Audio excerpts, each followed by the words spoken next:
warahmatullahi wabarakatuh dan salam sejahtera. Murid-murid tahun 1 untuk menyesuaikan diri dengan suasana pembelajaran di sekolah rendah dari aspek emosi, sosial dan akademik. Ya Allah, berkatilah usaha-usaha kami ini. Mudah-mudahan murid-murid ini pada satu hari nanti akan membesar menjadi orang insan yang cemerlang, terbilang dan seimbang sama ada dalam aspek akademik, kurikulam maupun proses. Kita duduk transisi dan awak akan terus masuk ke sekolah berada belajar macam biasa. Okey, dalam beberapa perkara yang telah saya sampaikan ini adalah dibanding dengan pengalaman awak yang telah belajar di sini dari prasekolah.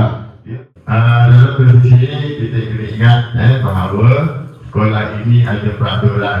Peraturan perlu diikuti, tapi awak perlu mengikuti peraturan dan patuh pada peraturan yang telah diberikan. Okey, dengan ini dengan rasminya saya meresmikan penutupan minggu transisi sesi 2026 untuk tahun 1 pada tahun ini.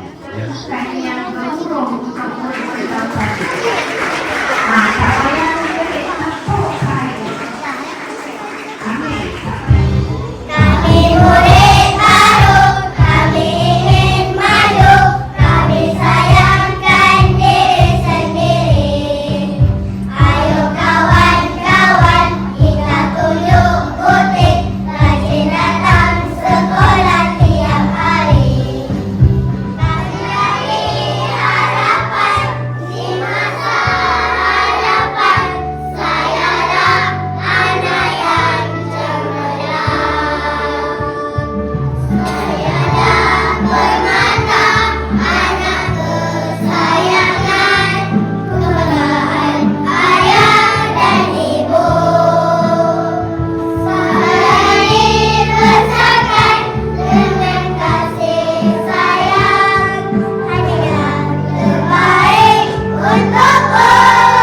Achilles and his gold, Hercules and his gifts, Spider-Man's control, and Batman with his fist.